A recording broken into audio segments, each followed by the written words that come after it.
like everyone else, you were born into bondage. Born into a prison for your mind. Buckle your seatbelt, Dorothy, because Kansas is going bye-bye. You'll want to remember this moment as the last time you thought the flat earth was stupid.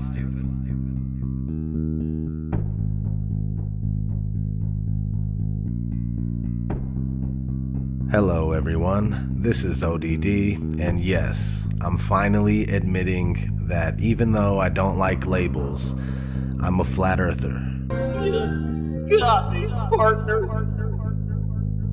Based on my research for the past 10 months, our world is very different from the model that we are being taught by the authority on the matter. It took me a while to come to terms with this, and it took even longer to gain the courage to talk about it. It can be pretty embarrassing to go against popular opinion, but this is real. It's not a psyop, it's not a distraction, and it's not a bandwagon. It's a reasonable debate. It's thousands of people taking what we've been told and comparing it to what we see and experience, only to find out that they do not match up. Once you start digging into this, it becomes clear that there is no evidence for the speculated spinning ball that we supposedly live on, and everything points to a flat earth. The flat earth is much more than just reasonable. The one and only reason that it's reasonable to argue against the flat earth is that we've all been taught otherwise our whole lives.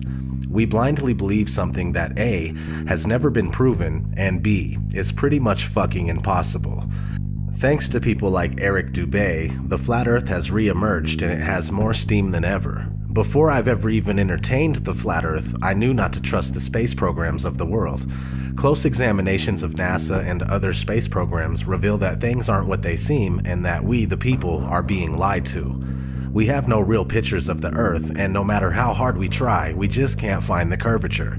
Not only that, but flight paths make more sense on a flat map, and large bodies of water not being able to curve into a giant ball completely resonates. Forensically speaking, the globe model is so very unlikely that any good detective wouldn't believe a fucking word the globe says. The globe's story is so full of circumstantial, impossible coincidences, which only prove that the globe is a fucking liar. We'll be going over that in this video, as well as other reasons why the world isn't what we're led to believe. I appreciate you tuning in. Let's get started.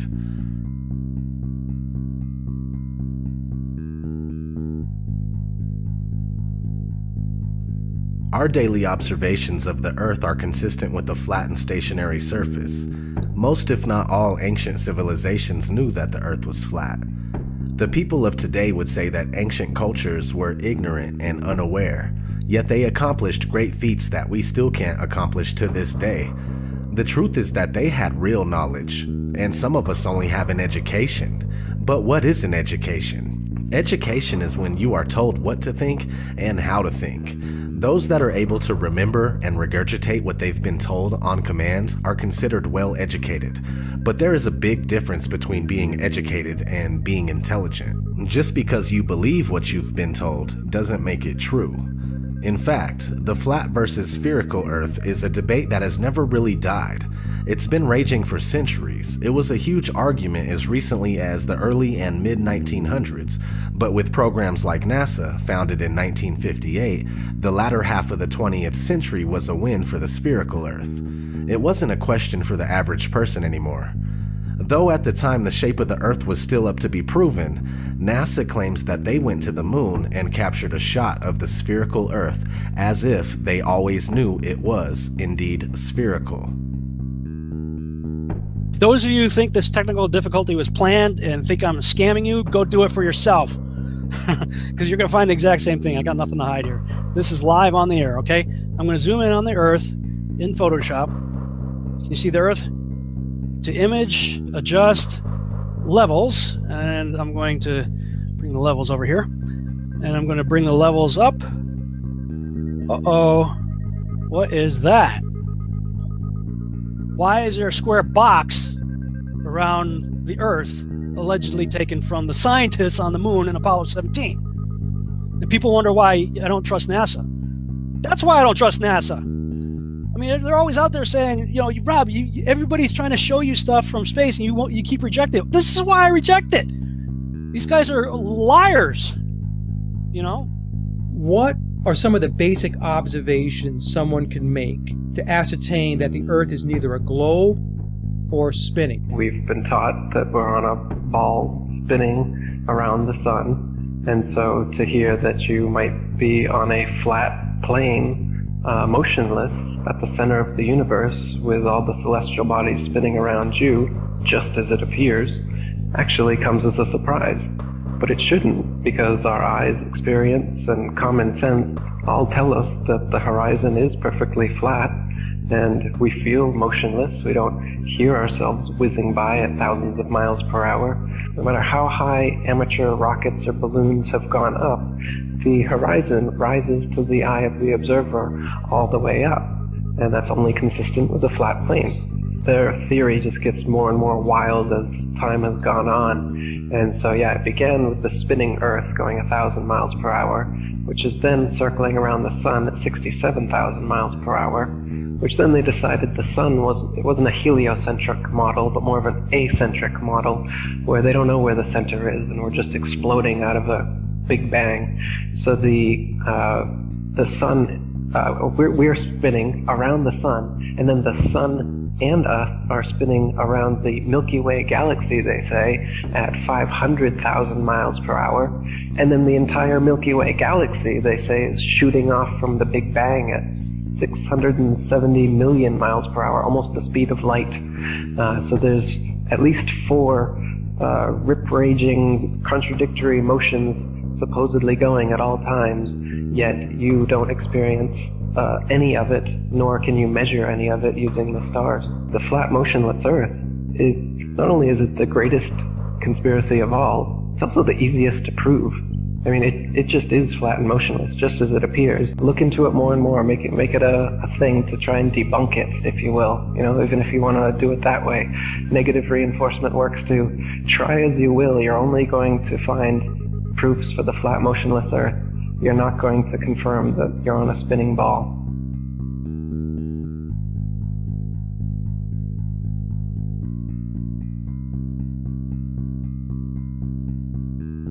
The curvature of the Earth eludes us.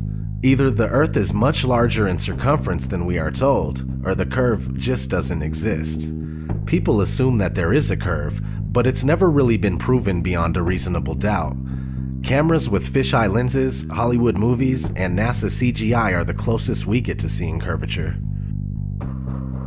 The deception and the lies are just so pervasive, and they're just so deep that I swear it gives me a headache.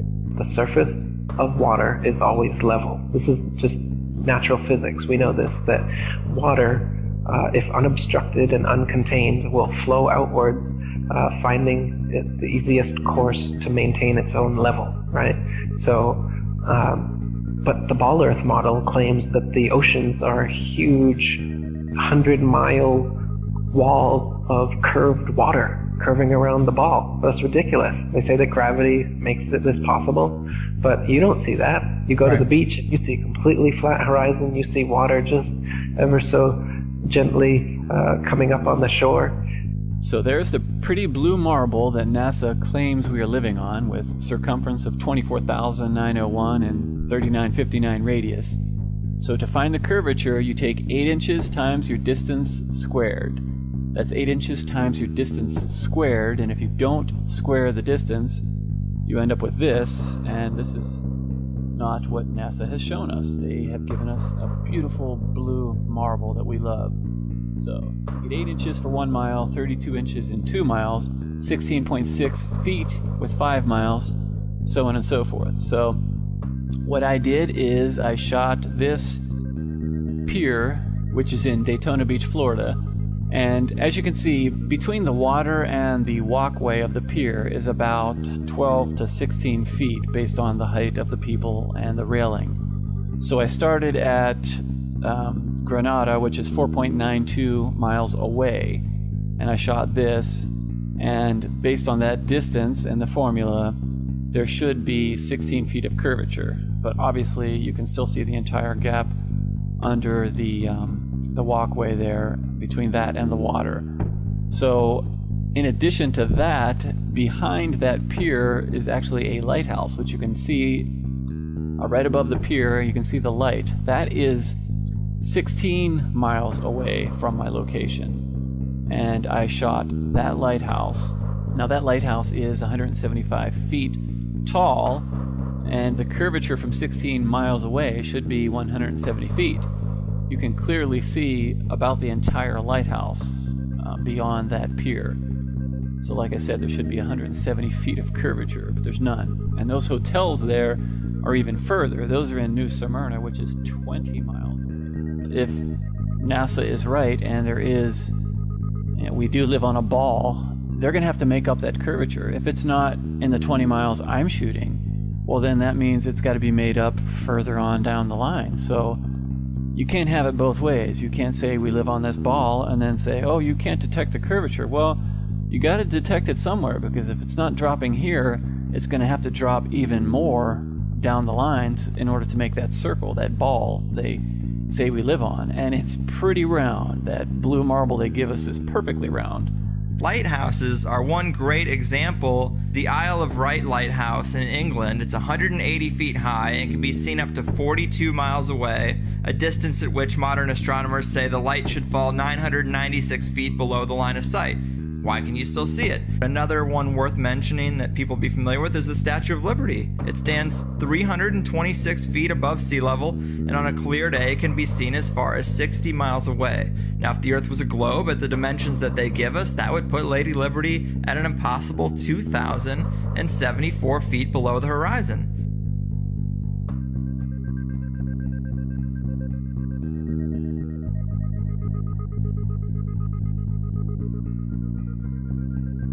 No, not one picture of the Earth. Imagine that.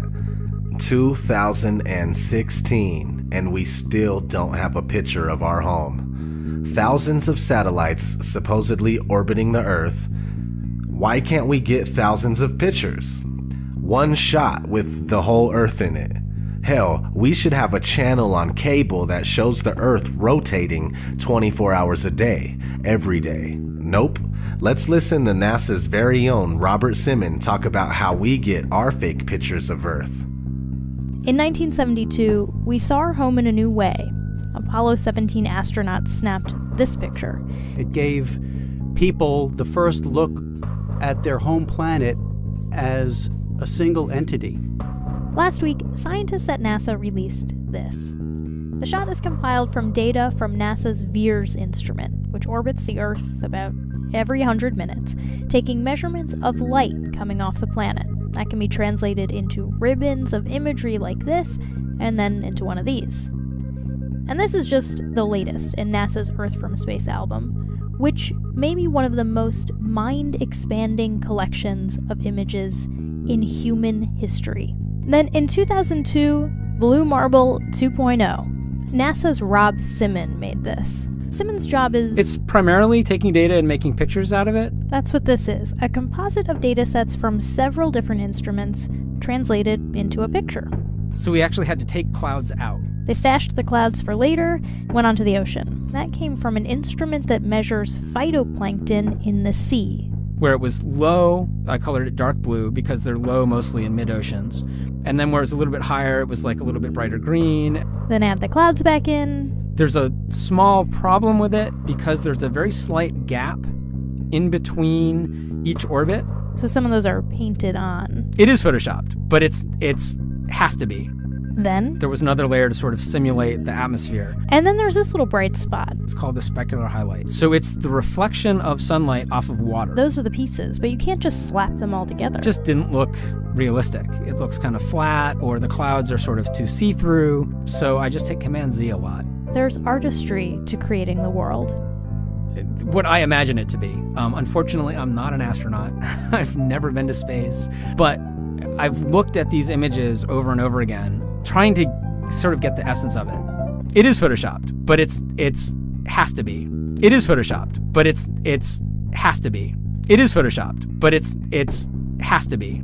It is photoshopped, but it's has to be. Excuse me, I'm allergic to bullshit. Not having one authentic picture of the Earth alone is a huge red flag. Christoph, let me ask you, Why do you think that Truman has never come close to discovering the true nature of his world until now? We accept the reality of the world with which we're presented. It's as simple as that.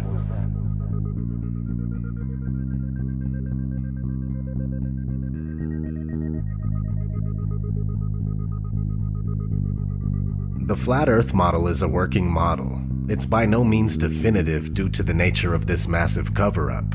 For the past 500 years, we've been completely buying into the Copernicus heliocentric model, but what we do know about the flat Earth is based on the azimuthal equidistant map that seems to be working out. This map goes as far back as the year 1000 and possibly earlier, now used as an official map by the U.S. Geological Survey and also as the official logo for the United Nations. Is this our real home being hidden from us in plain sight? I think it is. The first thing a lot of people say is, where's the edge? Well, look at this map where Antarctica is a 360-degree ice barrier that holds the water in. These ice walls are real, and they stand 150 feet above the surface of the water. Then you need to understand that there is no independent access to Antarctica. Average people can only go there on a guided tour. It has no towns, no cities, and no permanent residences. What's past the 150-foot ice wall is anyone's guess. How far the ice extends, how it terminates, and what exists beyond it. The Antarctic Treaty, signed in 1959 by 12 nations and more later on, states that Antarctica is for peaceful purposes only. No military activities, just scientific research and government exploration. Expeditions by any party must be discussed in advance. It's the longest and most successful treaty between nations. The treaty also states that there are ships, stations, and equipment to ensure compliance of the treaty. Sounds like military activity to me. Anyway, so this azimuthal equidistant map appears to be correct for the most part. Over the centuries, there's been other maps that look pretty close to it as well. Let's look at an interesting story that was recently in the news that supports this flat map. A woman gave birth on a flight from Bali to Los Angeles, so the flight made an emergency landing in Alaska. Here's what it would look like on a globe.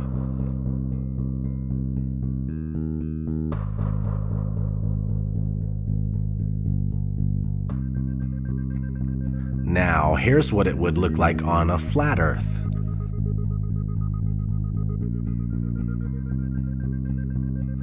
Which one makes more sense? Exactly. A big issue I was having with the flat Earth for the longest time was the sunrise and sunsets. I realized that it was a perspective issue. First, you must understand that the sun is not 93 million miles away. If it was, we would never see anything like this here. This is concentrated because it's closer. It's much more probable that the sun is only a few thousand miles away and that it's the same size as the moon. Once you comprehend this, all of the sudden, solar eclipses make sense. Holy fucking shit! Something that makes sense! Okay, so the sun is close, which gives it the ability to spotlight the area that it's over, and when it leaves your view, due to perspective, it takes the light with it. There is a generous amount of light where the sun is at, but since it's so close, it doesn't spread its light like it would if it were bigger and further. The sun circumnavigates the Earth like a huge clockwork. Sometimes that takes a while to sink in. Alright, let's talk about the Coriolis effect. The Coriolis effect states that when a moving object leaves the ground, the Earth continues to rotate, meaning that when shooting a gun at a certain distance, the bullet would be a little off due to the Earth's rotation. If that's the case, then airplanes would have to account for the Coriolis effect, but they don't. This is only a few things that work better on a flat, motionless Earth. Do you need 100 excuses as to why you're not feeling any motion or seeing any curvature? Are those excuses easier to believe? Or is it easier to use Occam's razor and go with what our senses are telling us? The Earth is flat and not spinning. Now, real quick, let's kind of just explain the Coriolis effect in layman's terms. The Coriolis effect is the effect that when the bullet leaves the barrel of the gun, it is actually leaving the surface of the Earth. So as the bullet leaves the barrel of the gun, the Earth is still rotating. and the bullet is not rotating with the Earth. So the Earth will actually rotate out from underneath of the bullet while it is in flight.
This one is a touchy subject. This whole fucking video is a touchy subject. So anyway, this one's hard to get across to people big time. But outer space is up for debate. Space programs are compartmentalized, and most astronauts are Freemasons that have to swear an oath of secrecy when dealing with the so-called missions. The thing is that there is so much footage of NASA and other space agencies making mistakes. Sometimes we could see bubbles in the spacewalks. Sometimes we could see harnesses and wires on the people in the International Space Station. The permed hair that moves nothing like it would in zero gravity. These are huge red flags. Not to mention the Van Allen radiation belt. The Van Allen radiation belt is a layer of energetic charged particles that is held in place around a magnetized planet such as Earth by the planet's magnetic field. Sounds kinda like a dome if there is one. Oddly enough, one of NASA's employees admitted that this radiation belt needs to be figured out before humans could pass through it. Listen closely. As we get further away from Earth, we'll pass through the Van Allen belts, an area of dangerous radiation. Radiation like this could harm the guidance systems, onboard computers, or other electronics on Orion. Naturally, we have to pass through this danger zone twice, once up and once back. But Orion has protection. Shielding will be put to the test as the vehicle cuts through the waves of radiation. Sensors aboard will record radiation levels for scientists to study. We must solve these challenges before we send people through this region of space. Let's talk about satellites. We've already discussed how there are no pictures of the Earth. So are satellites even real? Not likely. Ground towers are built all over the world and are more than adequate to relay our television, radio, and cell phone service. All GPS is done through land-based towers, and things like Google Earth are taken with high-altitude planes, and most of them are just done with cars on street level. Did you know that satellites were actually invented by Arthur C. Clarke, the science fiction author? I didn't know that. they shortly became science fact after that. The geostationary satellite, look it up. It was created by a science fiction author. And then within a decade, NASA claims to have sent a real one up there, and ever since then, that's where we get all our communications from. So if satellites were real, we would constantly hear stories of them being hit by meteors or comets, and that doesn't happen. No one's ever lost their DirecTV feed during the Perseids meteor shower because one of the meteors knocked out one of the satellites. Doesn't happen, it's never happened, and it won't happen. And that to me tells me there is no satellites. You would constantly be worried about them, and you would constantly hear about them having something happen, and it's so rare that you hear that.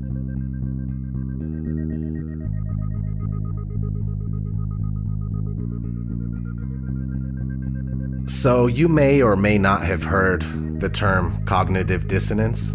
Cognitive dissonance is when new information challenges your beliefs and you just can't let go. It's just like that scene in The Matrix.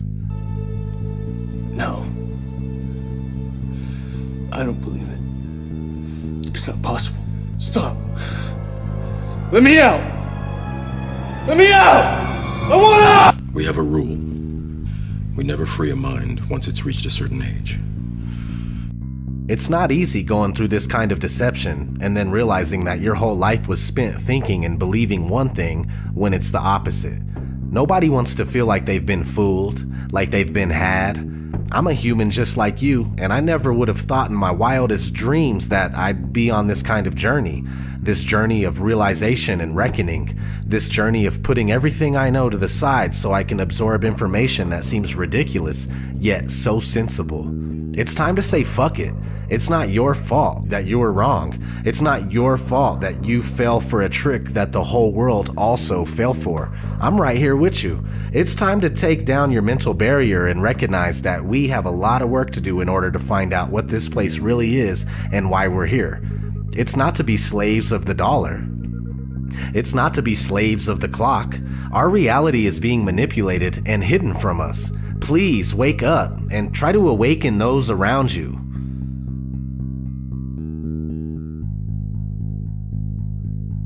So how did this happen? Okay, let's start in the classroom. The first time anybody enters a school classroom, they are introduced to the globe model of the Earth. This three-dimensional scale model of the Earth that has never been proven was invented in the 1400s. Fast forward to 1927, a big-budget movie company called Universal Pictures came out with its movie intro, and guess what? The spinning ball Earth still hasn't been proven. This is 30 years before NASA was founded. Over the years, Universal kept coming out with similar logo intros, and to this day, we see the spinning ball Earth before many of the movies that we watch. Besides, there are countless movies about outer space that use the same model. We have been indoctrinated, and it's as simple as that. For the spherical Earth to remain unproven after this long is a wake-up call to everybody that lives here. We need to shed this programming right here, right now, and find out what the fuck is going on. No more embracing this sick illusion that was created by psychopaths. I'm going to keep searching for answers and trying to make something happen. All I want to know is, who's coming with me?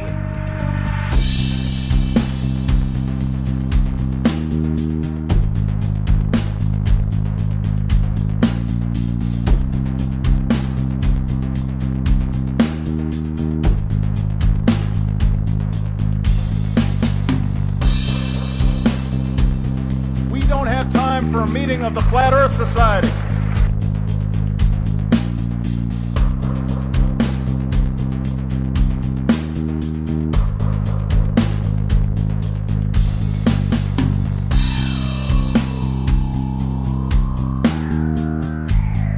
I'd like to be an explorer, like the Great Magellan. Oh, you're too late. There's really nothing left to explore.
Right before your surgery, I asked if you had packed your cell phone, and you said, which one?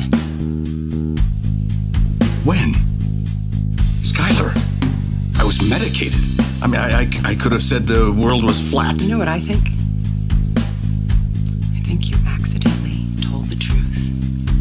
The world was flat. You know what I think? You accidentally told the truth. The world was flat. You know what I think? You accidentally told the truth.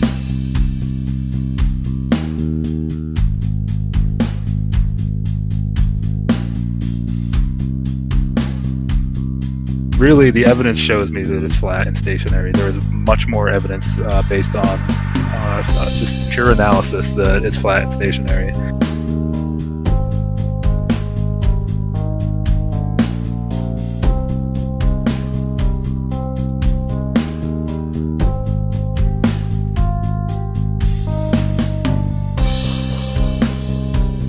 So it's not actually a sphere, it's oblate, and officially it's an oblate spheroid. That's what we call it. But not only that, it's slightly wider below the equator than above the equator. A little chubbier. A little chubbier. Yeah. Chubby's a good way. It's like pear-shaped. Yeah.